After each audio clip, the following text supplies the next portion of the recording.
SCA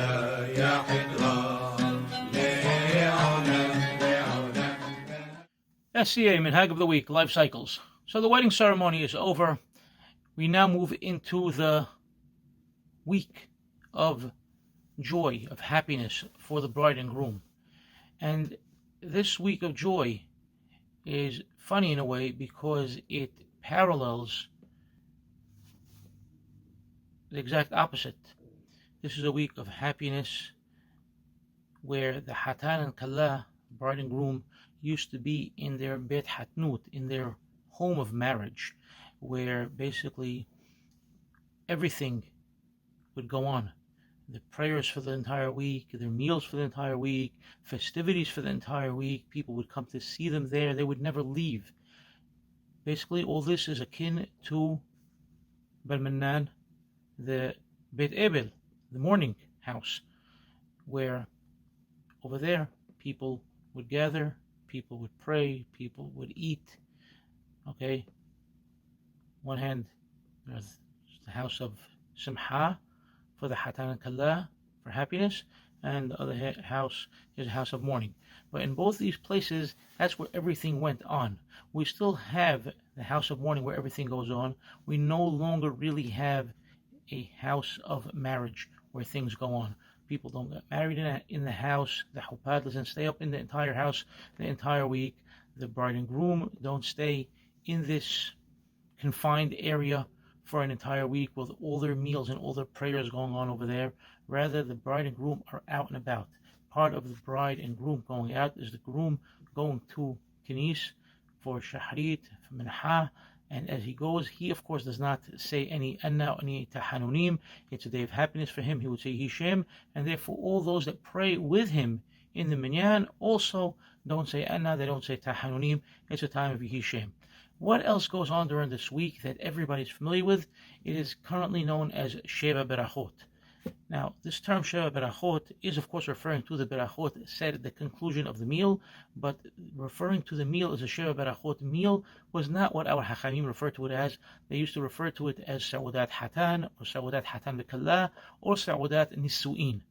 And these are the way our Hachamim and our people knew these meals. Now, these meals, if you will, fell out. They were pushed aside, forgotten about. I wouldn't call it abandoned, but they just, were neglected, if you will, because the concept of a honeymoon became very popular. And it's not something that became popular just here on these American shores. It was already popular in the Middle East, and already in the Middle East, in Syria, in Lebanon, in Egypt, and in other places, people weren't really staying home after the wedding for a week of these Sa'udot. Okay? As time progressed, as far as I know, here on these American shores, when certain young men in the community started going to institutes of higher learning of Torah, of yeshivot, outside of the community, post high school, in the late 50s and the early 60s, they started picking up on this concept and reinstituted it and brought it back to the community, and slowly over time it really crept back into the community and has a very prominent place and role in the wedding celebration today. Now, as far as these Sa'udot Hatan B'Kalla, these Sheva Berachot, it cannot occur unless certain conditions are met. You have to have a minyan of men. 10 men must be there. They all must eat bread. The bride and groom must eat bread. A very important factor over here is that you have to have Panim Hadashot, new faces. New faces meaning people that weren't at the actual wedding ceremony are now present at these special Sa'udot.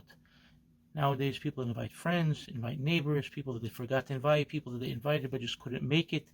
But how was it in the old days? You'd invite over Aniyim, poor, impoverished people. You're giving them a chance to eat a meal and bring a smile to their face. You'd invite over Hachamim. Hachamim would come and bestow their berachot upon you, the berachot of good wishes, and they would give the Brit Torah ala shulhan. They would speak the Brit Torah at the table before the berachot would be made.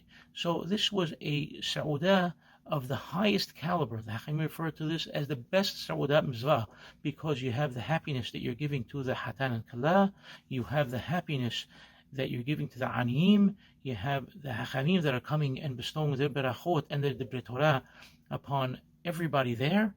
And it's a joyous moment, and anybody who has opportunity to participate and to join a Sa'udat Mitzvah of Sa'udat Hatan v'Kala is considered very, very lucky and very esteemed. In the next video, we're going to talk about the Sa'udah itself briefly and get into the Berachot.